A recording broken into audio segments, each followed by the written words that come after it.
આજે આપણે જે પદ ઉપર થોડો સ્વાધ્યાય કરવાનો છે એ પદ ઉપાધ્યાય યશોવિજયજી મહારાજનું રચેલું છે. ગાંધીજીએ આશ્રમ ભજનાવલીમાં આને સ્થાન આપેલું છે. બહુ સુંદર પદ છે, બહુ માર્મિક. માર્મિક એટલે બહુ મર્મવાળા વચનો છે કે બહુ સમજવા જેવા. સાવ સહેલું નથી, જરાક અઘરું લાગે એવું છે, પણ જો કોઈ સમજાવનાર હોય તો સમજી શકાય એવું છે. અને હું પ્રયત્ન કરીશ કે તમને પૂરેપૂરું સમજાય, પણ તમારે પણ થોડું ધ્યાન આપવું પડશે. બરાબર? વાત છે આ આખું પદ યશોવિજયજી મહારાજે પોતાના આત્માને સંબોધીને લખ્યું છે. અને પોતાના આત્માને એમણે ચેતન તરીકે સંબોધ્યો છે. હે ચેતન, હે મારા આત્મ. ભક્ત ભગવાનને પ્રાર્થના કરે એવા ઘણા રચનાઓ સાંભળી હશે. આમાં યશોવિજયજી પોતાના જ આત્માને પ્રાર્થના કરે છે, આજીજી કરે છે કે હે ચેતન, હવે તું મને દર્શન આપ. કોને? ભગવાનને નથી કહેતા કે હે ભગવાન દર્શન આપો. યશોવિજયજી આ પદમાં કહે છે ચેતન અબ મોહે દર્શન દીજે. શું ભાઈ, પોતાને પ્રાર્થના કરી શકાય કે હે આત્મ, હે ચેતન, તું મને દર્શન આપ. હા, આ પદ હું બહુ ગાતો 21 વર્ષની ઉંમરે. બે પદો સતત મને વારંવાર રોજ ગાવાનું મન થતું, કારણ કે તે વખતની મારી મનસ્થિતિ હતી એનું બરોબર આમાં પ્રતિબિંબ હતું. મને એમ થતું કે આ તો મારા જ મનની વાત છે. એક પદ હતું ચિદાનજીનું, માર્ગ સાચા કોણ બતાવે. જૈન ધર્મના આગમોનો અભ્યાસ કર્યો ગુરુ મહારાજ પાસે.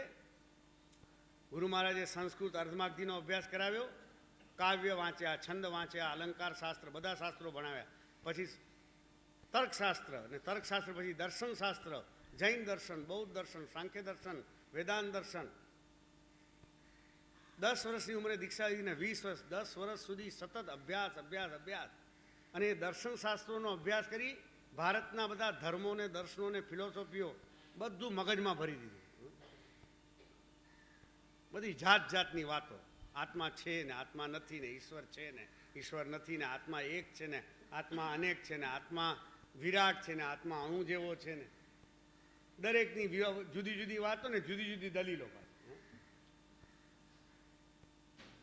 અને એ બધી વાતો ને બધી દલીલોનો પેલું ટ્રાફિક એવો જામ થઈ ગયો ને મગજમાં, કઈ રસ્તો જ સુધે. હા, સાચું કહું છું. અને ઘણીવાર એકબીજાની દલીલો વિચારું તો બધાનો છેદ ઉડી જાય. એમ થાય કે આ પહેલાંની દલીલો વિચારીએ તો આની વાત હંબક સિદ્ધ થઈ જાય, ને આની દલીલોથી વિચારીએ તો પહેલાંની હંબક, બંનેની કપાઈ જાય એવી છે વાત.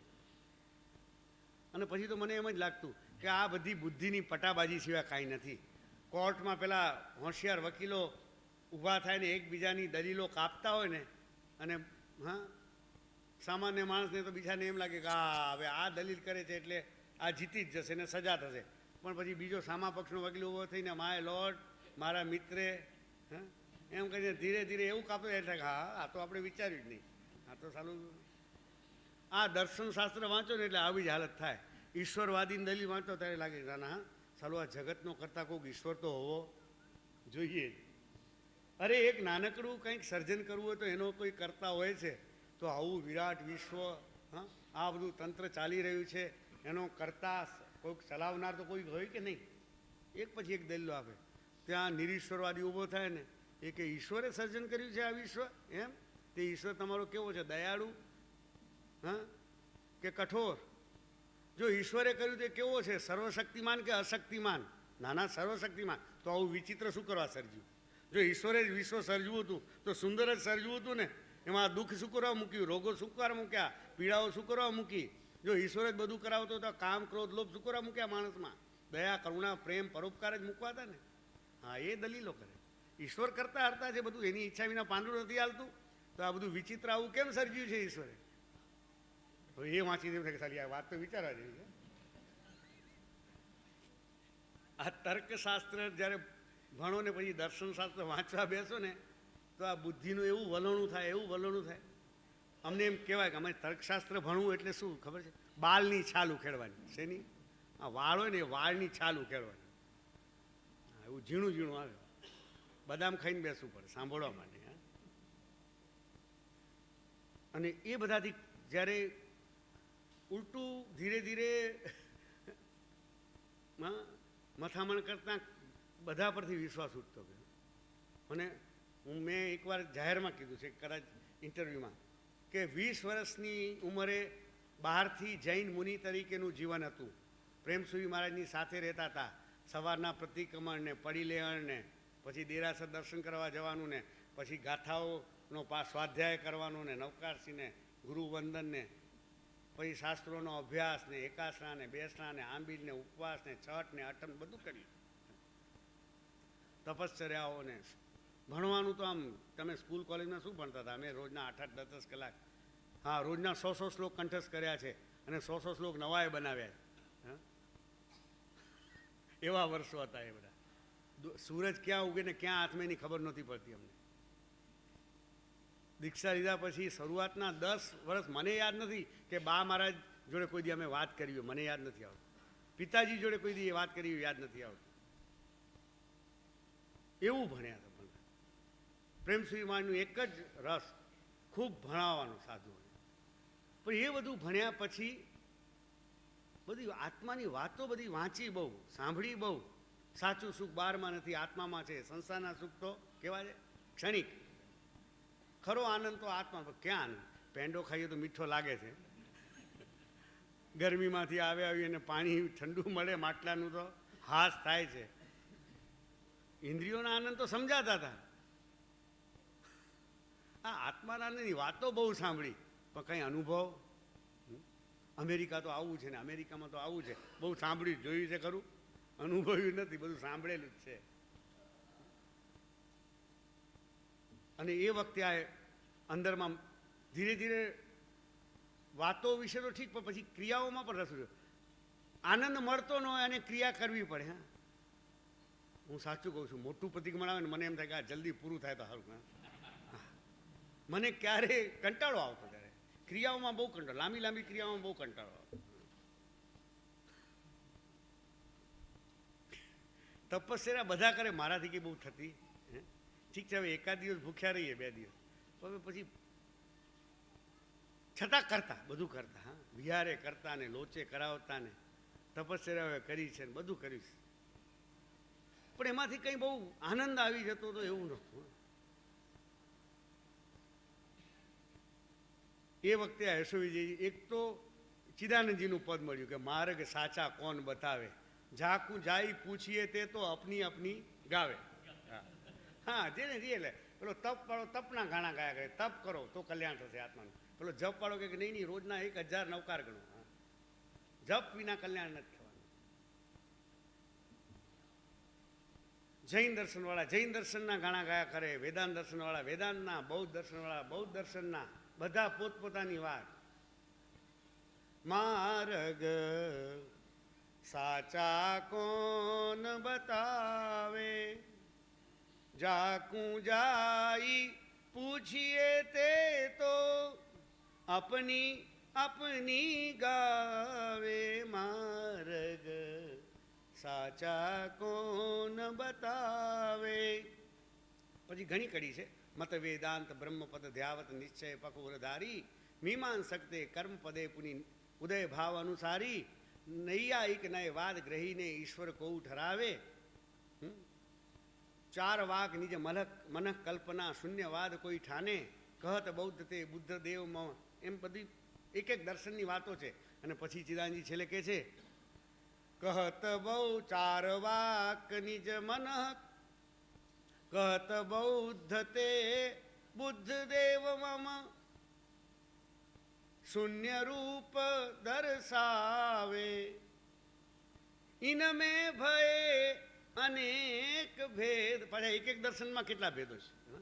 જૈનોમાં શ્વેતાંબર અને દિગંબર, બૌદ્ધોમાં હીનયાન અને મહાયાન, હિન્દુઓમાં સનાતની ને આર્ય સમાજી, શૈવો અને વૈષ્ણવો, મુસ્લિમોમાં શિયા અને સુન્ની, ક્રિશ્ચિયનોમાં કેથોલિક અને પ્રોટેસ્ટન્ટ. કોઈ બાકી નહીં, બધે ભાગલા પાડો ને રાજ કરો. ભેદ ને ભેદના ભેદ ને પ્રભેદ. કેટલા ભેદ? એક તીર્થંકર ભગવાનને માનનારા જિનેશ્વરની વાણીને સત્ય માનનારા જૈનોમાં કેટલા ભેદ? શ્વેતાંબર અને દિગંબર. પછી શ્વેતાંબરમાં સ્થાનકવાસી અને ડેરાવાસી. પછી ડેરાવાસીમાં તપ ગચ્છ, અચલ ગચ્છ, પાયચન ગચ્છ અને ખરતર ગચ્છ. આ મોટા 4 ગચ્છ. હજી વિમળ ગચ્છ ને લોકા ગચ્છ ને નાના નાના ગચ્છોનો તો પાર નહીં. પછી તપ ગચ્છમાં બધા એક ખરા? તો કે નહીં, એમાં એક તિથિને, હા એમાં પછી ગુરુના નામથી ચાલે. આ રામસુરીવાળાને, આ વલ્લભ ટોળીવાળા, ટોળી કહેવાય, રામ ટોળીવાળા, વલ્લભ ટોળીવાળા. શું ભેદના ભેદના ભેદ ને ટુકડા પાડતા જ જઈએ. એક તો માંડ અડધો ટકો 1% જૈન, અને એમાં પાછા નાના નાના નાના નાના વાળા ચોક. હા, પછી ડેરાવાસીમાં જ છે એવું નહીં. પછી સ્થાનકવાસીમાં બધા એક ખરા? એમાંય પાછું આ તો શ્રમણ સંઘવાળા ને આ સૌરાષ્ટ્ર કચ્છવાળા. પછી એમાં સૌરાષ્ટ્ર કચ્છમાં એક ખરા બધા ને, એમાં 6 કોટી ને 8 કોટી. પછી 8 કોટીમાં એક, એમાં નાની પક્ષ અને મોટી પક્ષ. એવું દિગંબરોમાં. હા એમ નહીં, બધે ભેદ પ્રભેદ, પ્રભેદના પ્રભેદ. નાના નાના આચારના મતભેદ, ફરક, નાની નાની માન્યતાઓના ફરક, એને લઈને જુદો સંપ્રદાય. અને અમે જે માનીએ એ અંતિમ સાચું ને બીજું બધું, હા અમે સમકીતી ને બીજા બધા મિથ્યાથી. અમે આરાધક ને બીજા બધા વિરાધક. અમારા ગુરુ ગૌતમ ને બીજા બધા ગોસાળા. ગજબનું ચાલી છે. અમારા ગુરુ સુગુરુ ને બીજા બધા કુગુરુ. હા, આપણા સંપ્રદાયના ને એને હાથ જોડાય, બીજાને જોડાય, સંકેત લઈ લો. હા, જૈન ભગવાન મહાવીરના અનુયાયી, નવકાર મંત્ર ગણનારા, નવતત્વને માનનારા, જ્ઞાન દર્શન ચારિત્રની ઉપાસના કરનારા, જીવ દયામાં માનનારા, બધું હોય, પણ આપણા સંપ્રદાયના નથી ને એટલે એને ન માને. સંકુચિતતાની કોઈ હદ છે? જડતાની કોઈ હદ છે? ને આવો જૈન ધર્મ ફેલાઈ શકે દુનિયામાં, આવા સંકુચિત વિચારધારા ધરાવનારાઓને કોઈ દિવસ ના ફેલાય.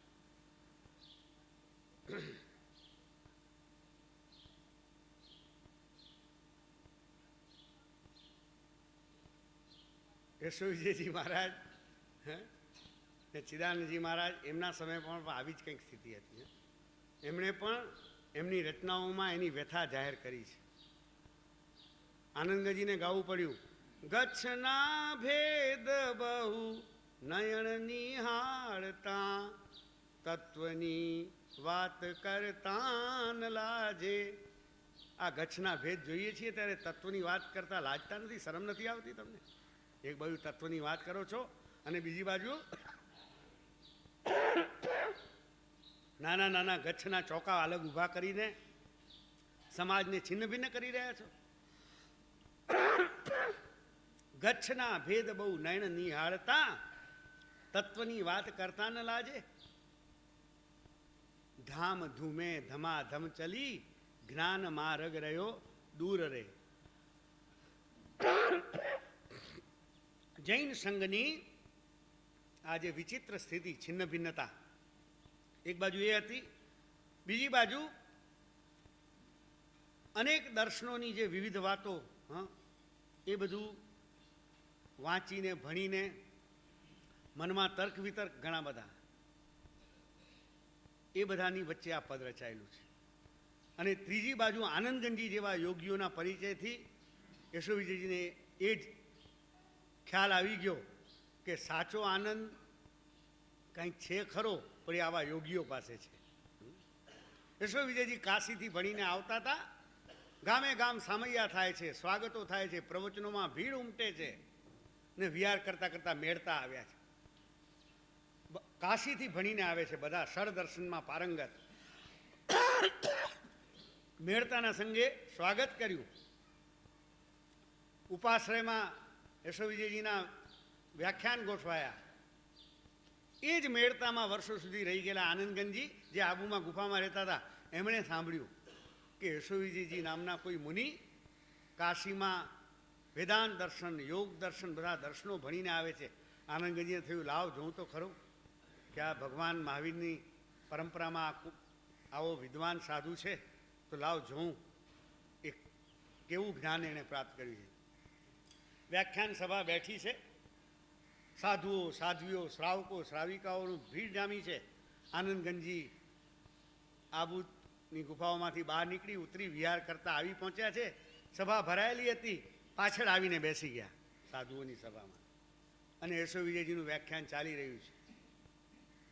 બધા એકી ટસે સાંભળી રહ્યા છે, ધ્યાનથી, રસથી, હા, અને હોંકારો ભણી રહ્યા છે. આનંદગંજી 5 મિનિટ 10 મિનિટ સાંભળ્યું ને ધીરે રહીને આનંદગંજીનું મોઢું આમ નીચે થઈ ગયું. આનંદગંજી જે આશા લઈને આવેલા, જોયું કે આ તો પંડિતાઈ છે, શાસ્ત્રોની વિદ્વત્તા છે, તર્કબાજી પટાબાજીમાં બહુ કુશળ છે મુનિ, હા, યશો વિજયજી, પણ આત્માનો કોઈ આનંદ કે અનુભવ પ્રાપ્ત કર્યો નથી, લાગતો નથી. વાણીમાં એ રણકો હજી આવતો. આનંદગંજી તો મહાયોગી, આત્માની મસ્તીમાં રહેનારા, શુષ્ક શબ્દોમાં કે તર્કમાં એમને હવે રસ નહોતો. આવ્યા હતા પણ હવે પ્રવચન સાંભળવામાં રસ નથી, એટલે નીચી મૂડી ઘાલીને બેઠા છે. યશો વિજયજીની નજર ગઈ કે આ બધા ધ્યાનથી સાંભળે, આ પેલા વૃદ્ધ સાધુ કેમ કંઈ ધ્યાનથી સાંભળતા નથી. વ્યાખ્યાન પૂરું થયું, બધા ઉઠ્યા, શ્રાવકો વિખરાયા, સાધુઓ બધા છે. એટલે યશો વિજય કહે છે, કેમ મહારાજ, કંઈ સમજ પડી વ્યાખ્યાનમાં? કેવું લાગ્યું વ્યાખ્યાન? કે સમજ તો પડી, બધા કૂચા કૂચા લાગતું હતું, રસ કંઈ હતો નહીં અંદર. બધો રસ નીચે આવી ગયો ને રસ વિનાના કૂચા જેવું લાગતું હતું. બધું ચરવિત ચરવણ ચવાયેલી વાતો હતી. યશો વિજય ચમક્યા. મહારાજ એવા સળદર્શનના વિદ્વાનને એમ કે છે કે તમારા વ્યાખ્યાનમાં તો બધી વાતો હતી કૂચા જેવી હતી, એમાં કંઈ રસ હતો? યશોજીજી ચમકી ગયા કે આવી વાત સામાન્ય કોઈ માણસ કરે નહીં. તો કે શું કહો છો તમે? તમે શું કહેવા માંગો છો? તો કે આત્માની વાત ખાલી શાસ્ત્રો વાંચવાથી કે તર્કો દર્શનશાસ્ત્રોની ચર્ચાથી થોડી સમજાય. આત્માના આનંદની જેણે અનુભૂતિ ન કરી હોય, ધ્યાનમાં ઊંડા ઉતરીને આત્માની મસ્તી અનુભવી હોય, તો આત્માની વાતમાં કંઈ રણકો આવે. તમે આત્માની વાત કરો છો, તમને આત્માનો અનુભવ થયો છે? દેહથી ભિન્ન આત્માને તમે અનુભવ્યો છે? યશો વિજયજી ગમે તેમ તો એ ભગવાન મહાવીરની પરંપરાના સાધક હતા, સમજી ગયા કે નહીં મુનિવર, હજી આત્માનો અનુભવ થયો ને. શાસ્ત્રોમાં વાંચ્યું છે કે આ દેહથી ભિન્ન આત્મા છે. હા, એનું કોઈ રૂપ નથી, રંગ નથી, આકાર નથી, પણ એ જ્ઞાનમય છે, આનંદમય છે. આત્મામાં અનંત શક્તિ છે. આત્મામાં જ સાચો આનંદનો ભંડાર. બધું સાંભળ્યું છે, શ્રદ્ધા પણ છે કે જ્ઞાની પુરુષો કંઈ ખોટું કે નહીં. તર્કથી વિચારીએ તો થોડું સમજાય પણ છે, પણ હજી અનુભવ થયો નથી. તો કે અનુભવ વિનાનું શું કામનું બધું? આનંદગંજી સાથે ભેટો થયેલો અને આનંદગંજી સાથેના વાર્તાલાપો પણ યશો વિજયજીના મનમાં હતા કે જ્યાં સુધી આત્માનો અનુભવ ન થાય ત્યાં સુધી ગમે એટલી વિદ્વત્તા અને શાસ્ત્રોની ચર્ચા કરીએ, પણ એ જ્ઞાન એ સાચું જ્ઞાન. જ્યાં લગી આત્મા તત્વ ચીન્યો નહીં, ત્યાં લગી સાધના સર્વ જૂઠી. નરસિંહ મહેતાનું ભજન પણ સાંભળ્યું હતું. આત્માને ઓળખ્યા વિના રે ભવના ફેરા નહીં ટળે હોજી. શું? આત્માને ઓળખ્યા વિના રે ભવના ફેરા. વાત તો સાચી છે, આત્માની વાતો બહુ ખરી, પણ ખરેખર આત્મા શું છે એનું કોઈ દર્શન, એનો કોઈ અનુભવ હજી થયો? તો પછી આ બધી હું તપ શેને માટે કરું છું, જપ શેને માટે કરું છું, ઇન્દ્રિયોનો સંયમ ને વ્રત ને નિયમ શેને માટે પાડું છું? આ બધું કરીને આખરે મેળવવાનું શું છે? આત્મા માટે જ છે ને આ. પણ એ આત્મા છે કે નહીં એની જ હજી કોઈ ખાતરી કે પ્રતીતિ થઈ નથી. આચાર્યંગ સૂત્રમાં સાંભળ્યું હતું, વાંચ્યું હતું, ભગવાન મહાવીરે કીધું હતું, જો એકમ જાણે સો સર્વમ જાણે. જે એક આત્માને જાણી લે છે એ બધું જાણી લે છે. વાત તો સાચી. ભગવાન મહાવીરે પણ કીધું છે કે એક આત્માને જાણી લે તો બધું જ જાણી લઈશ તું. ભગવાન મહાવીરે એમ કીધું કે જે એક આત્માને જાણી લે છે બધું જાણી લે છે. પણ એ એક આત્માને મેં જાણ્યો છે. યશો વિજયજીને જ્યારે આ મંથન જાગ્યું ને ત્યારે આ પદ લખાવ્યું છે. પણ હવે શું કરું? આત્માને જાણવા માટે ક્યાં જાઉં? શાસ્ત્રો તો વાંચી લીધા, ગ્રંથો કંઠસ્થ કરી લીધા, દર્શનશાસ્ત્રમાં ચર્ચાઓ કરીને વિરોધીઓને હરાવી દીધા ને મોટી બિરુદી પદવીઓ મેળવી લીધી. વ્યાખ્યાનમાં હજારો લોકોને આમ પ્રભાવિત કરી દીધા, એવા વ્યાખ્યાન વાંચી દીધા. પણ મને પોતાને હજી આત્માનો અનુભવ થયો નથી. અને એ નથી થયો માટે જ અંદરથી જે આનંદની ઉર્મિઓ, અંદરથી આનંદની જે ઝરણું ફૂટવું જોઈએ હજી ફૂટ્યું. હજી આનંદ માટે તો હું બહારથી જ આધાર લઉં છું ને બહારથી જ ક્યારેક ફાંફા મારું છું. જાગ્રત પુરુષ હતા ને આત્મનિરીક્ષણ કર્યું એટલે સમજાઈ તો ગયું. અને ત્યારે પછી આ પદ લખાયું છે, ચેતન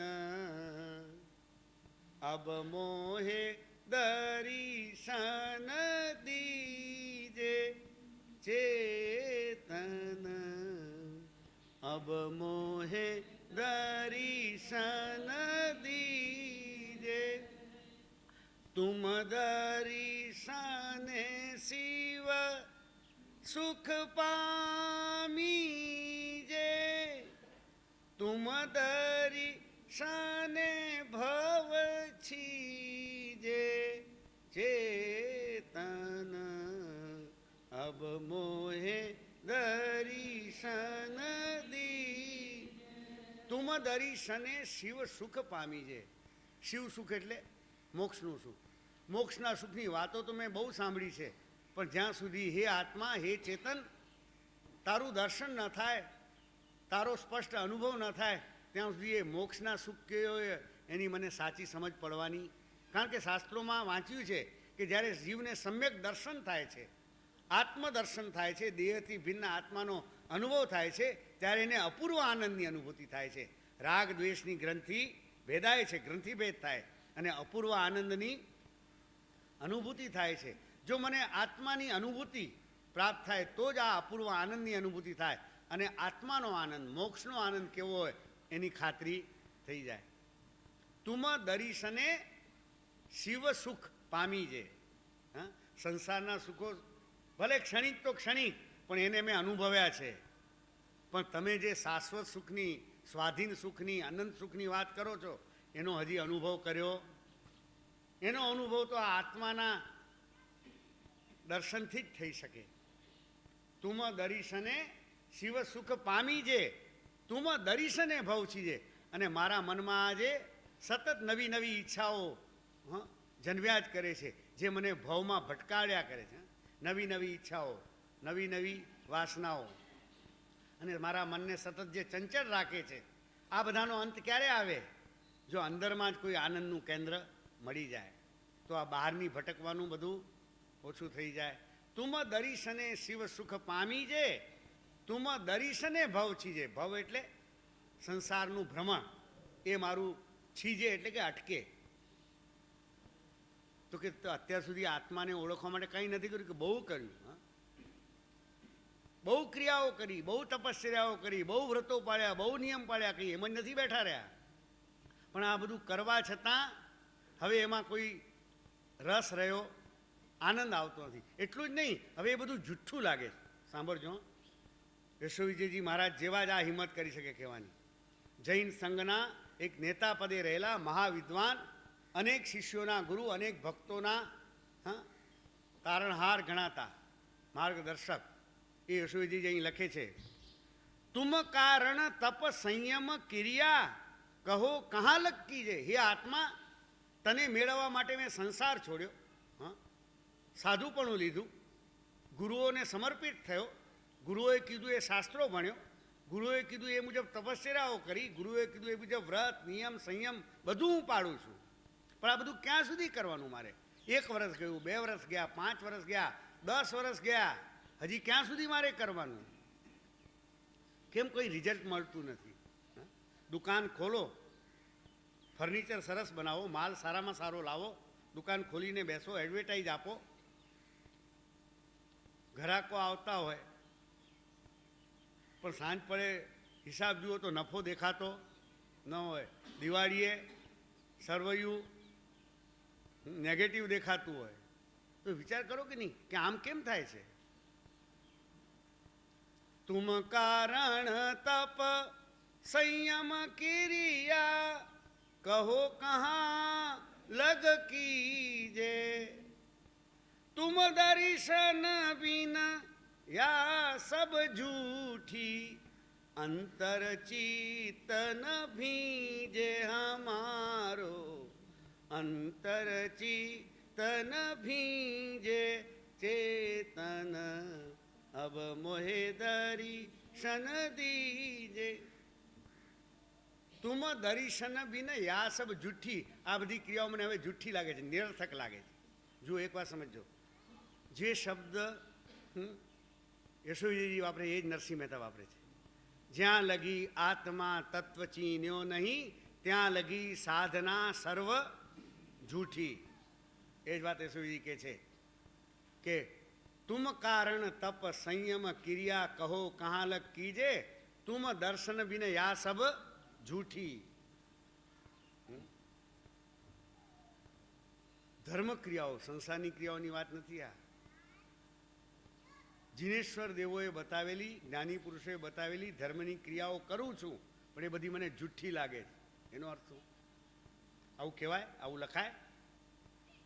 આ તો સારું છે યશોવિજયજીનું છે ને, એટલે આપણે કંઈ હા, બાકી મારા જેવો કોક જો બોલે કે લખે તો હા ટાઇટલ મળી જાય, સૂત્રભાષી. હા, પણ સત્યને ક્યાં સુધી દબાવી શકાય? વાસ્તવિકતાને ક્યાં સુધી દબાવશો તમે? સત્યનો, વાસ્તવિકતાનો સ્વીકાર કરતા શીખો, જે હકીકત છે એનો. ડબલ રોલમાં ન જીવો. હા, બોલવાનું કંઈક જુદું ને જીવવાનું કંઈક જુદું. ડબલ રોલમાં જીવીએ છીએ આપણે બધા. યશોવિજયજીનું અધ્યાત્મસારમાં દંભ ત્યાગ અધિકાર છે, વાંચજો. દંભ ઉપર જે એમણે શાબખા માર્યા, પ્રહારો કર્યા છે, કે અધ્યાત્મના માર્ગે સૌથી મોટું જો કોઈ અંતરાય હોય તો દંભ છે. અધ્યાત્મના માર્ગે ન જવા દેના ને વિકાસ ન થવા દેના.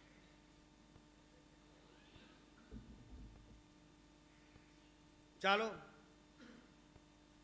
પોતે વર્ષો સુધી તપ સંયમ ક્રિયા કરી છતાં નથી મળ્યો. કેમ નથી મળતો? પોતે નહીં જોયું કે આજુબાજુ ઘણા લોકો તપશ્ચર્યા કરે છે, કોઈ જ્ઞાન ભણે છે, કોઈ તત્વની ચર્ચામાં લીન બની ગયું છે, કોઈ આખો દિવસ ક્રિયાકાંડ કર્યા કરે છે, તો કોઈને હજી આત્માનો આનંદ કે આત્માનો અનુભવ થયો હોય એવું બહુ દેખાતું.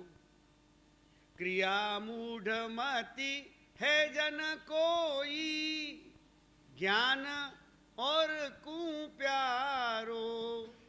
જૈન સંઘમાં જ્યારે દ્રષ્ટિ નાખે છે ત્યારે બે વર્ગ દેખાય છે, એક ક્રિયાકાંડી અને એક શુષ્ક જ્ઞાની. બરોબર શબ્દ સાંભળજો. કેટલાક આખો દિવસ બસ ક્રિયા કર કર કર કર્યા કરે છે. એ કહે છે ભાઈ ક્રિયા કરો, ક્રિયા કરતાં કરતાં કોક દી ઉદ્ધાર થશે. જ્ઞાનનું બિલકુલ લક્ષ્ય નથી. ક્રિયા મૂઢમતી, એ ક્રિયામાં જાણે કે એમની મતિ મૂઢ થઈ ગઈ છે. અને કેટલાક જોયા આ બધા ક્રિયાકાંડીઓ વર્ષોથી બધી ક્રિયા કરે છે, શું મેળવ્યું? એના કરતાં તત્વજ્ઞાનનો અભ્યાસ કરો, આત્મસિદ્ધિ વાંચો, સમયસાર વાંચો, તત્વજ્ઞાનના અધ્યાત્મના ગ્રંથો વાંચો, કંઈ આત્માને ઓળખો. પણ આત્માને ઓળખવા માટે શું કરવાનું? બસ આત્માને લગતા ગ્રંથો વાંચ્યા કરે છે ને એની ચર્ચા કર્યા કરે છે. ચર્ચા તો એમ કરે કે આત્મા તો નિરંજન નિરાકાર, એક દ્રવ્ય બીજા દ્રવ્યને કાંઈ કરતું નથી. દરેક દ્રવ્ય પૂર્ણ સ્વતંત્ર છે. આત્મદ્રવ્ય પોતાના આત્માના પર્યાયોમાં જ, પૂતગલ દ્રવ્ય પૂતગલના પર્યાયોમાં આગળ વધે છે. આત્મા આત્માના, એક દ્રવ્ય બીજા દ્રવ્યને કાંઈ કરી શકતો નથી. મારો આત્મા નિરંજન છે, નિરાકાર છે, એ બંધાયો છે જ નહીં, મુક્ત જ છે, સિદ્ધ સ્વરૂપી છે, સહજાનંદી શુદ્ધ સ્વરૂપી અવિનાશી હું શું. કેટલી માળા ગણવાથી આત્માનો અનુભવ થઈ જાય? આપણે શરૂ કરી દઈએ. સહજાનંદી શુદ્ધ સ્વરૂપી અવિનાશી હું આત્મ સ્વરૂપ સહજાનંદી થઈ જાય. આપણે ધૂન શરૂ કરીએ. ખાલી જો હું આત્મા છું, હું આત્મા છું, હું આત્મા છું, હું આત્મા છું, આવું બોલવાથી આત્મા મળી જાય તો એ બોલવાનું શરૂ કરી દઈએ. ચાલો ને ભાઈ, વાંધો છે કંઈ બોલવામાં? શું કરવાથી આત્માનો અનુભવ થાય? રસોઈજી કહે છે કેટલાક ક્રિયાઓમાં મૂઢમતી થઈને અટવાઈ ગયા છે અને કેટલાક ખાલી આત્માની શાબ્દિક વાતો જ કર્યા કરે છે, ખાલી ચર્ચાઓ કર્યા કરે છે, આત્માનો પોપટપાઠ કર્યા કરે છે. નથી ક્રિયાવાળાઓને પણ આત્માનો આનંદ મળ્યો કે નથી આ આત્માની ચર્ચા કરનારાઓએ આત્માનો અનુભવ કર્યો. બેમાંથી એકેને મળ્યો નથી, કારણ કે આ ક્રિયામાં જળ થઈ ગયા છે ને પેલા શુષ્ક જ્ઞાની થઈ ગયા છે.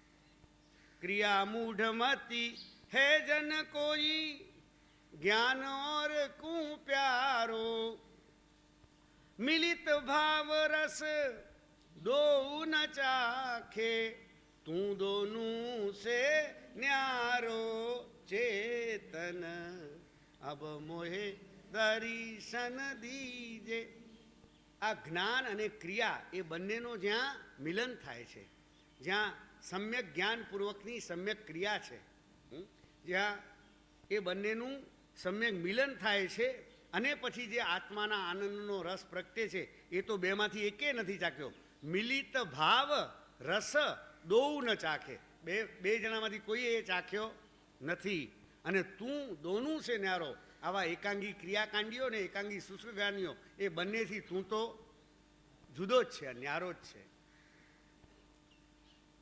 આ જ વાતને યશુ વિજયજી મહારાજની આ જ વાતને લગભગ આવા જ શબ્દોમાં શ્રીમદ રાજચંદ્રજીએ પણ વ્યક્ત કરી છે.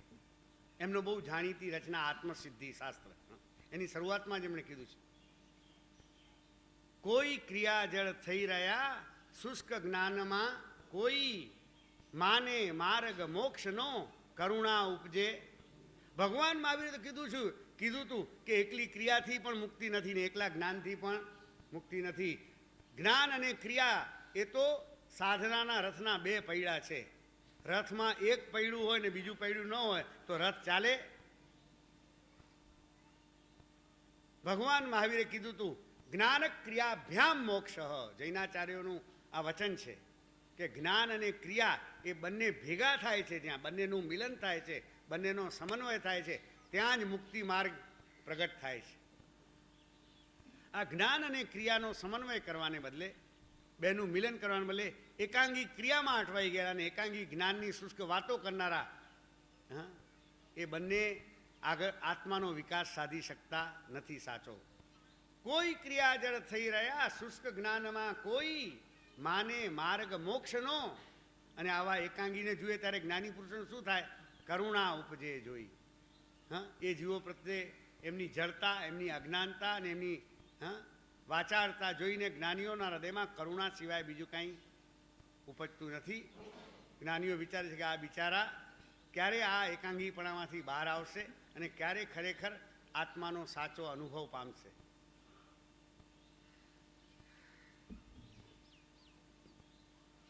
આગળ યશોજીજી મહારાજ કહે છે કે હે આત્મા, તારી ગતિ તો ખરેખર અજબ છે. તું તો બધામાં છે ને બધામાં નથી. સબ મેં હે ઓર સબ મેં નાહી. મુનિચંદ્ર મહારાજની એક રચના યાદ આવે છે. મુનિચંદ્ર મહારાજ પણ બહુ મરમી કવિ હતા. નિજાનંદી આત્મસાધક હતા અને બહુ મરમી કવિ હતા. એમની એક બહુ ઉત્કૃષ્ટ રચના જે આપણા ગુજરાતના મૂર્ધન્ય કવિ ઉમાશંકર ભાઈએ પણ વખાણેલી, સાત સમંદર ઉછળે જાણે મારી અંદર. કવિતાનું હેડિંગ છે મારી અંદર. સાત સમંદર ઉછળે જાણે મારી અંદર, આખી દુનિયા લાગે જાણે મારી અંદર. સાત સમંદર ઉછળે જાણે મારી અંદર, આખી દુનિયા લાગે જાણે મારી અંદર. કોક દિવસ તો લાગે જાણે ક્યાંય નથી હું. કોક દિવસ તો લાગે જાણે ક્યાંય નથી હું. અને કોક દી બધું જ લાગે મારી અંદર.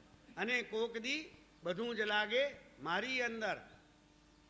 હવે સાંભળજો, ધાગા જેવો છું મણકાથી જુદો તોય. ધાગો એટલે દોરો. માળા હોય ને, એ માળાના 108 મણકા હોય, એની અંદર પરોવાયેલો એક દોરો હોય જે આ છૂટા છૂટા મણકાને બધાને બાંધેલા રાખે. અહીં જે યશો વિજયજી મહારાજ કહે છે ને, એ પદ સમજવું સહેલું પડે એટલા માટે આ યાદ કરું છું, પછી આ વાંચશું. પહેલાં આ સમજી લો. મુનિ મહારાજે બહુ એક દ્રષ્ટાંત આપીને આ વાતને સરળ કરી દીધી છે કે આત્મા બધામાં છે ને છતાં બધાથી અલિપ્ત છે. એ વાત કેવી રીતે સમજી શકાય? ધાગા જેવો છું મણકાથી જુદો તોય, દરેક મણકો કહી રહ્યો તું મારી અંદર. ધાગો ખરેખર મણકાથી જુદો છે, પણ દરેક મણકો કહે છે કે નહીં નહીં, તું તો મારી અંદર કે નહીં. ધાગા જેવો છું મણકાથી જુદો તોય, દરેક મણકો કહી રહ્યો તું મારી અંદર. 7 સમંદર ઉછળે જાણે મારી અંદર, ને આખી દુનિયા લાગે જાણે મારી અંદર. આત્મા બધામાં છે છતાં બધાથી અલિપ્ત છે, ધાગાની જેમ. એક બીજી ઉપમા આપેલી છે એક ઠેકાણે. નિર્મલ જેમ આકાશ કુ લગે ન કિણવિધ રંગ, તીમ નિર્મલ મુજ ચેતના અક્ષય અખય અભંગ. આકાશ, આકાશ તત્વ એક તત્વ છે, જાણો છો? પૃથ્વી, પાણી, અગ્નિ, વાયુ અને આકાશ. અહીં આગળ આકાશ છે કે નહીં? ક્યાં ક્યાં છે આકાશ? ચિરાગ, આપણે આ હોલમાં કોઈ નહોતા આવ્યા ત્યારે આકાશથી ભરેલું હતું, અને એ આકાશ તમે અહીં બેસી ગયા તો એ તમે બેઠા એ જગ્યાનું આકાશ જતું રહ્યું ક્યાં બીજે? કે છે આકાશ? છે. આકાશનો ગુણ છે બધાને પોતાનામાં સમાવી લેવા. અત્યારે આ હોલમાં 200-250 જે ભાઈ બહેનો બેઠા છે, બધાને અહીંનું જે આકાશ હતું એને પોતાનામાં સમાવી લીધા છે કે નહીં? અત્યારે તમે આકાશ સાથે જોડાયેલા છો કે નહીં? આકાશ તમને ચોંટેલું છે ને, તમે અહીંથી ઊભા થશો એટલે અહીંનું આકાશ ભેગું આવશે બહાર. આકાશ તમારી સાથે જોડાયેલું પણ છે અને છતાં એ તમારાથી અલિપ્ત પણ છે. આપણો આત્મા એ આ દેહ સાથે જોડાયેલો પણ છે અને છતાં અલિપ્ત પણ છે. નિર્મલ જેમ આકાશ કું લગે ન કિણવિધ રંગ, તીમ નિર્મલ મુજ ચેતના. આત્માને સમજાવવા માટે આપણા જ્ઞાની પુરુષોએ જુદા જુદા ઉદાહરણો આપ્યા છે. યશો વિજયજી મહારાજ કહે છે, સબ મેં હૈ ઓર સબ મેં નહીં, તું નટ રૂપ અકેલો, આપ સ્વભાવ વિભાવે રમતો, તું હી ગુરુ તું ચેલો ચેતન, અબ મોહે દર્શન દી. આપ સ્વભાવ વિભાવે રમતો, તું હી ગુરુ. બહુ મહત્વની વાત. અહીંયા આગળ 2 શબ્દ વાપર્યા છે વિજયજીએ. કે આત્મા છે ને એ ક્યારેક પોતાના સ્વભાવમાં હોય છે અને ક્યારેક પોતાના સ્વભાવને ભૂલી અને વિભાવમાં અટવાઈ જાય છે. દરેક વસ્તુનો પોતાનો જે મૂળભૂત ગુણ હોય ને એને સ્વભાવ કહેવાય. સ્વભાવ, એનો પોતાનો ઓરિજિનલ જે ગુણધર્મ એને સ્વભાવ કહેવાય. બરોબર? પાણીનો સ્વભાવ શું ભાઈ? શીતળતા, ઠંડક આપવી, તરસ छिपाવવી, વહેવું, એ પાણીનો સ્વભાવ છે. છાયો આપો એ વૃક્ષનો સ્વભાવ છે. ફળ આપવા એ વૃક્ષનો સ્વભાવ છે. ગરમી ઠંડી ઉડાડવી, ગરમી આપવી, દજાડવું એ અગ્નિનો સ્વભાવ છે. પેટમાં રહેલા મળની શુદ્ધિ કરવી એ હરડેનો સ્વભાવ છે. છાતીમાં થયેલો દુખાવો મટાડી દેવો એ સોર્બિટ્રેટ ગોળીનો સ્વભાવ છે. શું? બોલો બોલો. આખી રાતની સુસ્તી ઉડાડી દેવી એ સવારની ગરમા ગરમ ચાનો સ્વભાવ છે. આ દરેક દ્રવ્યનો સ્વભાવ કઈ ગુણધર્મ તો ખરો જ ને, દરેકનો ગુણધર્મ હોય. નાની નાની વસ્તુનો ગુણધર્મ પ્રભાવ હોય છે, એનો સ્વભાવ બી હોય છે ને પ્રભાવ બી હોય છે. જળનો પણ હોય ને ચેતનનો પણ હોય. આ સોર્બિટેટની ગોળી જળ કે ચેતન? પણ જો છાતીમાં કંઈક ગરબડ થતી હોય રાખવી પડે કે નહીં પાસે? શું છાતીમાં જ્યારે ગભરામણ થાય દુખાવો ઉપડે ત્યારે પત્ની મટાડી શકે કે સોર્બિટેટ દુખાવો મટાડી શકે? શું કામ લાગે? હીરાની વીંટી કામ લાગે કે નહીં ત્યારે? નહીં. ઇમિટેશન નહીં, સાચે જ્વેલરી હોય એકદમ. આમ છાતીએ ઘસો હીરાના હારને, દુખાવો મટી જાય ને.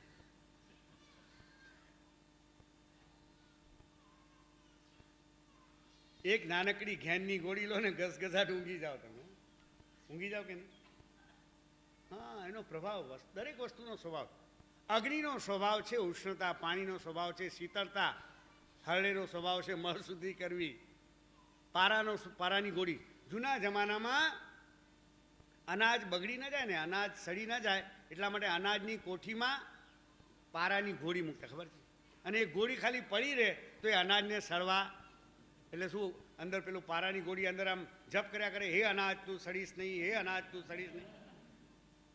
એ કંઈ એને કંઈ બોલવાનું, એને કંઈ વિચારવાનું, એનું કંઈ કાંઈ નહીં, માત્ર એનું અસ્તિત્વ. પછી અસ્તિત્વનો પણ પ્રભાવ, ન્યુટ્રલ વસ્તુ હોય ને એનો પણ પ્રભાવ હોય છે. હા, એનું માત્ર અસ્તિત્વ. પેલું તમારે સાયન્સમાં શું કહેવાય, કેવું એજન્ટ કહેવાય? કેટેલિક એજન્ટ. શું ડૉક્ટર, આ સાયન્સના પ્રોફેસર બેઠા છે ને. આત્માનું માત્ર અસ્તિત્વ જ બસ છે. આ વિશ્વમાં શુદ્ધ ચૈતન્ય સ્વરૂપી એવા પરમાત્માનું અસ્તિત્વ જ બસ છે, બીજી કંઈ જરૂર નથી. એમનું અસ્તિત્વ જ ઘણું કામ કરે છે, એનો પ્રભાવ છે. આ આકાશમાં સૂર્યનું અસ્તિત્વ જ બસ છે.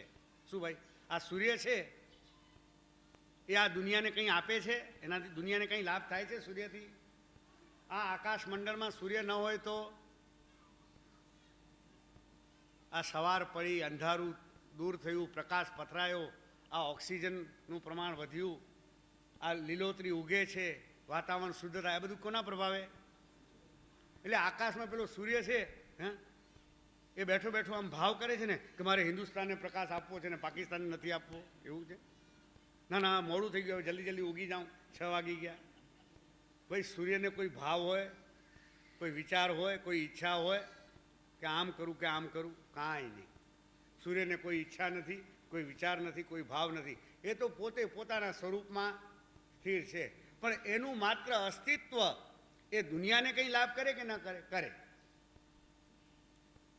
એમ આ વિશ્વમાં શુદ્ધ ચૈતન્યમય, ચૈતન્યના સૂર્ય સમા એવા પરમાત્માનું અસ્તિત્વ, સિદ્ધ ભગવંતોનું અસ્તિત્વ, હા, એમનું અસ્તિત્વ જ બસ છે. એમની અનંત ચેતનાનો સૂર્ય, એનો પ્રભાવ એવો છે કે આપણી ચેતના જાગૃત થઈ જાય. અત્યારે મારે એમાં નથી જવું. પરમાત્માની શક્તિ, શુદ્ધ ચૈતન્યનો પ્રભાવ શું હોય? આપણી મૂળ વાત અહીં યશોવિજયજી કહે છે સ્વભાવ અને વિભાવ. દરેક વસ્તુનો પોતાનો જે મૂળભૂત ગુણો હોય એનો સ્વભાવ કહેવાય, ને એમાં ટેમ્પરરી જે વિકૃતિ આવી ગઈ ને એ વિભાવ કહેવાય. પાણીનો સ્વભાવ શીતળતા છે ને, હા, પણ એ જ પાણીને ચૂલા ઉપર તપેલામાં ભરીને મૂક્યું હોય, નીચે અગ્નિ પેટાવ્યો હોય, તો અડધો કલાક સુધી અગ્નિ ઉપર રહેલું, તપેલામાં રહેલું પાણી કેવું થઈ જાય? ગરમ થઈ જાય. અને એ તપેલું ઉતારી અને નીચે ઉતારવા ગયા બરોબર પકડીને, પણ અચાનક વજન વધારે હતું ને હાથમાંથી તપેલું છટક્યું અને ફળફળતું પાણી પગ ઉપર પડ્યું તો શું થાય? દાજી જાઓ. પછી તમને કોઈ પૂછે, હે શેનાથી દાજી ગયા? તો કે પાણીથી દાજી ગયો. પાણી દજાડે ભાઈ? ભાઈ, પાણીનો સ્વભાવ દજાડવાનો? દજાડવું એ તો અગ્નિનો સ્વભાવ હતો. તું પાણીથી કેમ દાજ્યા? પાણીનો સ્વભાવ તો શીતળતા હતો. શીતળતા એ પાણીનો સ્વભાવ છે, એનો મૂળભૂત ભાવ.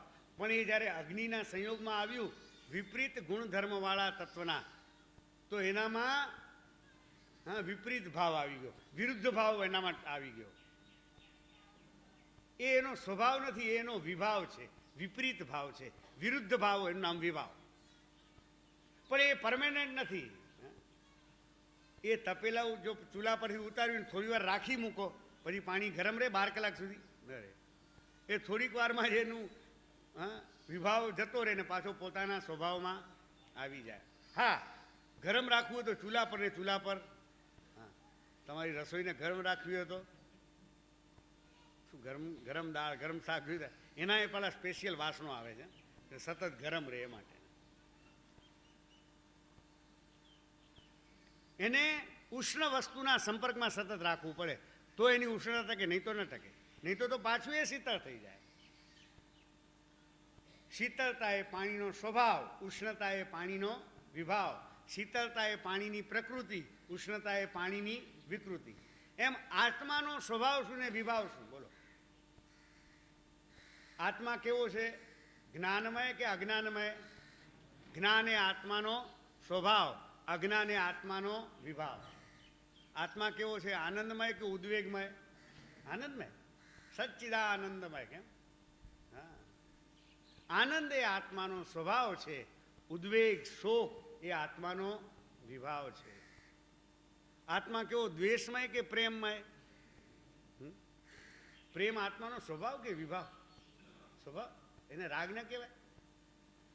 હા, આપણે લોકોએ પ્રેમ અને રાગમાં એવો ગોટાળો કરી નાખ્યો છે ને,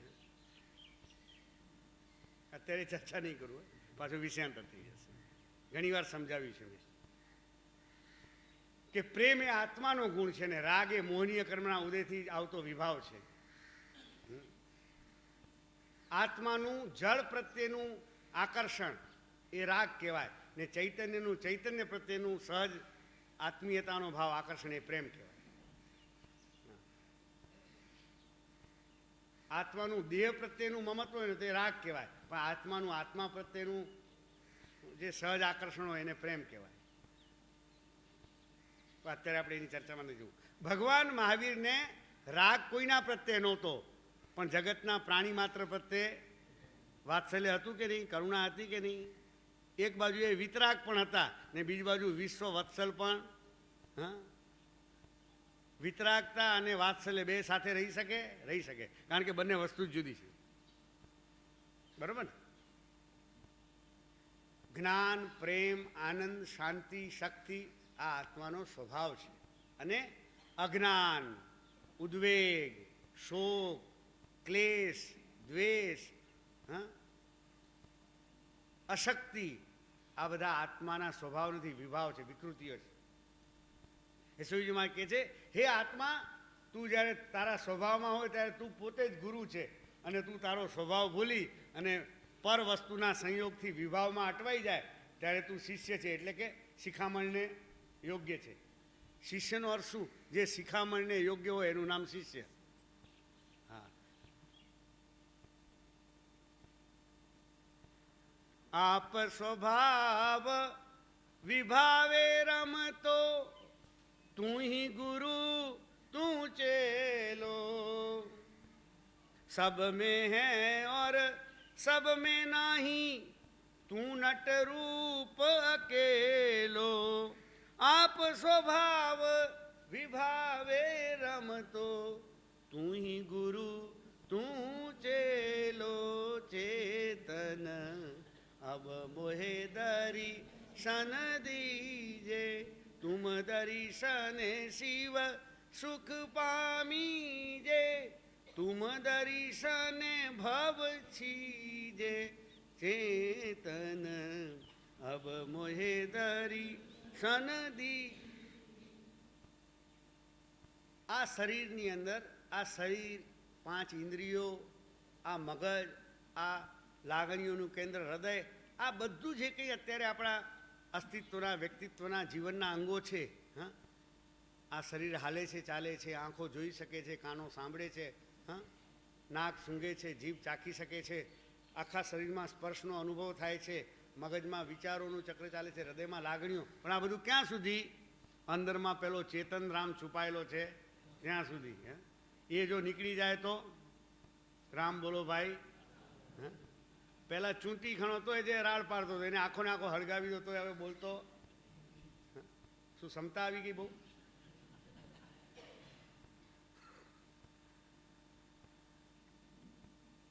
અને એ મરદું પડ્યું હોય, ડોળા ફાટી ગયા હોય, શું ફાટી જાય કે નહીં? ઘણા જોયા છે. અને પછી એક ડાઘુઓ આવતા જાય એટલે ખબર પડે ને કે હા સુરેશભાઈ આવ્યા, કીર્તિભાઈ આવ્યા મારી શમશાન યાત્રામાં. ખબર પડવાની કે નહીં તમને કે તમારી શમશાન યાત્રામાં કોણ કોણ આવ્યું હતું? પડવાની. આંખો ખુલ્લી હોય છતાં દેખાશે નહીં કાંઈ. અને ઘરવાળા પોક મૂકીને રડતા હશે, સંભળાવવાનું. એમનું રુદન જોઈને પછી થશે કે ના ના હવે ત્યારે રહી જઈએ, આટલો બધો પ્રેમ છે મારા માટે. જીવતા હતા ત્યારે હવે જુદી વાત હતી, પણ મર્યા પછી હવે આટલો પ્રેમ ઉભરાયો છે તો હવે રહી જઈએ, કાંઈ નહીં, જવાનું માંડી વાળ્યા. પછી નથી દેખાવાનું, નથી કંઈ સાંભળવાનું. આપ મુઆ પીછે ડૂબ ગઈ દુનિયા. અંદરથી આ લાઈટ બળે છે, આ પંખા ચાલે છે, આ માઇક, આ કેમેરા, હા આ બધું ચાલે છે. હમણાં પાવર કટ થઈ જાય તો બધું ઠપ. એમાં આપણા શરીર, ઇન્દ્રિય, હૃદય, મગજ, બુદ્ધિ આ બધામાંથી પેલો પાવર કટ થઈ જાય તો આ પાવર તો પાછો આવે ખરો. પેલો પાવર એકવાર જાય પછી આવે. એ પાવર શું છે? સબ મેં હૈ ઓર સબ મેં નહીં, તું નટ રૂપ કેલો, આપ સ્વભાવ વિભાવે રમતો, તું હી ગુરુ તું ચેલો, ચેતન મોએ દર્શન. આપણે જો આપણા આત્માના સ્વભાવમાં જ્યારે સ્થિર હોઈએ ને ત્યારે આપણે ગુરુપદને લાયક છીએ. પણ આપણા સ્વભાવને ભૂલી અને અજ્ઞાનમાં, દ્વેષમાં, ઈર્ષ્યામાં, શંકામાં એમાં અટવાતા હોઈએ ત્યારે આપણે કોઈક ગુરુઓના શિખામણને લાયક છીએ. બરાબર. પણ યશોવી કે તું જ તારો ગુરુ થાય ને તું જ તારો ચેલો. હા, તું જ તારી જાતને સુધાર, તારી જાતને શિખામણ આપ કે હે જીવ, તું આ તારા સ્વભાવને ભૂલીને ક્યાં અટવાઈ ગયો છે પાછો? આ તારો સ્વભાવ નથી. તું જ તારી જાતને યાદ અપાવ. કારણ કે બીજા શિખામણ આપે એ તો હવે ગમતું ગમે. ભાઈ બીજા શિખામણ આપે તો બહુ ગમે ને તમને. બીજાને આપવાની દુનિયામાં સહેલું કામ શું? બીજાને શિખામણ આપીને ઉપદેશ આપે. ને અઘરામાં અઘરું કામ શું? પોતાની જાતની ભૂલ જોવીને સુધારવી. શું એસો એ કે છે આ અઘરામાં અઘરું કામ કરતા શીખ. તું જ તારો ગુરુ થા અને તું જ તારી જાતને શિખામણ આપ. હા, પર્યુષણમાં એ જ કામ કરવાનું છે. આત્મનિરીક્ષણ કરી પોતાની ભૂલો જોઈ અને પોતે જ સુધારવાની છે. મેં કીધેલું ને 17 વર્ષની ઉંમરે મેં જ્યારે ડાયરી લખવાની શરૂ કરીને ત્યારે બીજા પાના પર મેં આ લખ્યું છે કે તું જ તારો ગુરુ થા. ચાલો, યશોજીજી કહે છે કે ભાઈ હે આત્મા, તું અંદર ક્યાં છુપાયો છે? તને શોધવા માટે, તને પામવા માટે મેં તપ કર્યા, જપ કર્યા, ક્રિયાઓ કરી એમ નહીં. મને એમ લાગ્યું કે ભાઈ તું એમ નહીં મને કોઈક ગુરુ પાસે મળશે, કોઈક સંન્યાસી, કોઈક યોગી. તો તારી માટે તો હું કેટલું ભટક્યો છું, કેટલા ગુરુઓ પાસે ગયો, કેટલા સંન્યાસીઓ પાસે, કેટલા સાધુઓ પાસે, કેટલા જતીઓ, જોગી. જોગી જતી સાધુ સંન્યાસી તુજ કારણ બહુ ખોજે, તું તો સહજ શક્તિ શું પ્રગટે, ચિદાનંદ કી મોજે, ચેતન અબ મોહે દરી શનદી. ઘણા ગુરુઓ પાસે ગયો, કોઈએ મને આત્મા ગુરુ આત્મા આપી શકે? સંકિત આપી દે ગુરુ. હવે જ્ઞાને અપાય છે ને સંકિતે અપાય છે. આખી આપવાની ચીજો છે. હા, કે છે જ્ઞાન લઈ લો અમારી પાસે, સંકિત લઈ લો. અરે આત્માનો ગુણ છે સમ્યક દર્શન, સમ્યક જ્ઞાન. એ કોઈને આપવાથી અપાય તો ભગવાન આવી બધાને ખોબે ખોબે આપી ગયા હોત. કોઈ આપણને જ્ઞાન આપે એટલે આપણામાં આત્મજ્ઞાન આવી જાય. એવું ડીંડવાનું હાલ્યું છે. માણસને કાંઈ વગર મહેનતે કરોડપતિ થઈ જવું છે. આ ભૌતિક ક્ષેત્રમાં જેમ પુરુષાર્થ કર્યા વિના પૈસાદાર થવાની જે લોભ વૃત્તિ છે ને, એ જ મનોવૃત્તિ અધ્યાત્મના ક્ષેત્રમાં પણ આવી ગઈ છે. સાધના કરવી નથી, શુદ્ધિ કરવી નથી, વૃત્તિઓને બદલવી નથી, અને સીધું આત્મજ્ઞાની થઈ જવું છે. આત્મજ્ઞાન લઈ લો ને આત્મજ્ઞાન આપી દો. આ કોઈ આત્મજ્ઞાન આપવાની ચીજ છે? તો ભગવાનમાં આવીને કંઈ ખોટ હતી તે નહીં આપી, એમને કંજુસાઈ હતા. જ્ઞાન કોઈને આપ્યું અપાય છે? હેમચંદ્રાચાર્ય યોગશાસ્ત્રમાં ચોખ્ખું કીધું છે, યદિદમ તદિતૈન વક્તુમ સાક્ષાત ગુરુણાપી હંતા. અરે આત્મજ્ઞાની ગુરુઓ પણ એ આ છે એમ સાક્ષાત આત્માને બતાવી શકતા નથી. એ તો ધ્યાનમાં લીન થયેલા સાધકને નિર્વિકલ્પ અવસ્થામાં સ્વયમેવ પ્રગટ થાય છે. એને કોઈ બતાવી શકતું, આપવાની ક્યાં વાત નહીં. અરે એનું વર્ણન પણ પૂરું થઈ શકતું નથી, આપવાની ક્યાં વાત રહી. સામાન્ય નહીં, તીર્થંકરો જેવા તીર્થંકરો પણ એનું વર્ણન પૂરેપૂરું કરી શક્યા નથી.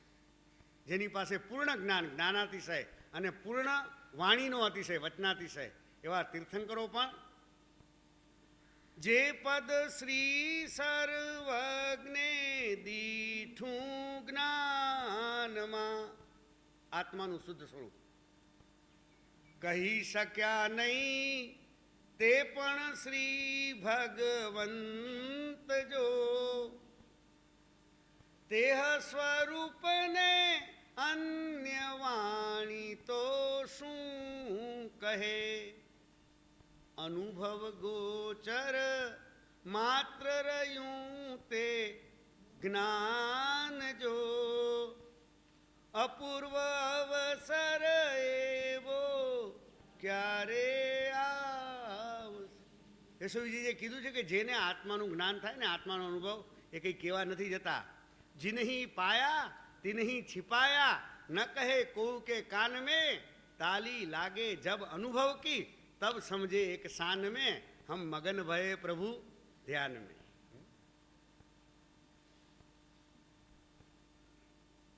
યશોજી કહે છે કે એ આત્મા તને મેળવવા માટે આસામાં ને આસામાં કેટલા જોગીઓ પાસે, યોગીઓ પાસે, કેટલા જતીઓ. જતી એટલે ખબર છે ને, આપણે ત્યાં જૈન પરંપરામાં યશોવિજયજીના કાળમાં જતીઓનું બહુ વર્ચસ્વ હતું.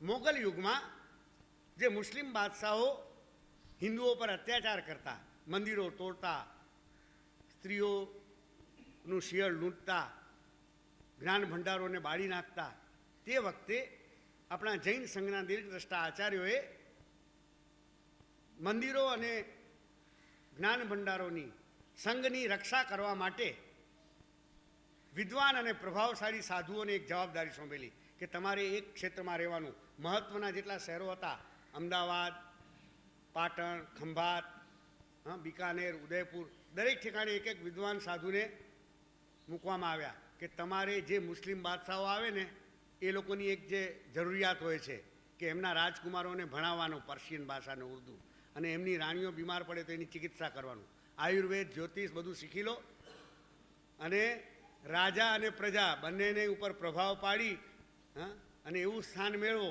કે જેથી કરીને આપણા મંદિરો કે શાસ્ત્રોની કોઈ આંચ આવે. અને વિહાર કરનારા પ્રભાવશાળી વિદ્વાન સાધુઓને સ્થાયી બનાવવામાં આવ્યા. એ યતિ કહેવાય. બધા એ યતિની, ગોરજીની ગાદી કહેવાય. યશોવિજયજીના વખતમાં એવા ઘણા બધા યતિઓ, હું પણ એવા યતિઓને હવે તો નામશેષ થઈ ગયા છે, પણ એક બે એવા છેલ્લે હતા એમને મળ્યો છે. તો યશોવિજી કહે છે કે તારા માટે હું કેટલા યોગીઓને મળ્યો, કેટલા યતિઓને મળ્યો, કેટલા સાધુઓ, સંન્યાસીઓ, અરે મળ્યો નહીં, શોધ્યા છે મેં, પણ ક્યાંય મને તું મળ્યો. કારણ કે તું તો સહજ શક્તિ શું પ્રગટે. જ્યારે તારી પોતાની સહજ શક્તિ છે, તારું અનંત વીર્ય છે, એ જ્યારે ઉલ્લસિત થાય છે, ચેતના ઉપરના આવરણો હટે છે ને કુંડલીની શક્તિ જ્યારે જાગે છે. આ કુંડલીની શક્તિ એટલે સહજ શક્તિ, આત્મશક્તિ. અને એ ક્યારે પ્રગટે છે? ચિદાનંદ કી મોજે. ચિત્ત એટલે જ્ઞાન, શુદ્ધ જ્ઞાન દશામાં જ્યારે સાધક લીન થાય છે, અને એ શુદ્ધ જ્ઞાન દશામાંથી પ્રગટતો જે આનંદની ઉર્મિઓ, એ આનંદના પ્રવાહમાં જ્યારે સાધક વહેતો થાય છે ને, ત્યારે પછી આત્માની સહજ શક્તિઓનું સ્ફુરણ થાય છે. બધી ઘણી અનુભવની વાતો છે, પણ યશોવીજી મહારાજે સંકેતમાં કહી દીધી છે. જોગી જતી સાધુ સન્યાસી તુમ કારણ બહુ ખોજે, તું તો સહજ શક્તિ શું પ્રગટે, ચિદાનંદ કી મોજે. चेतन अब मोहे दर्शन दीजे। હવે છેલ્લી કડી આવે છે,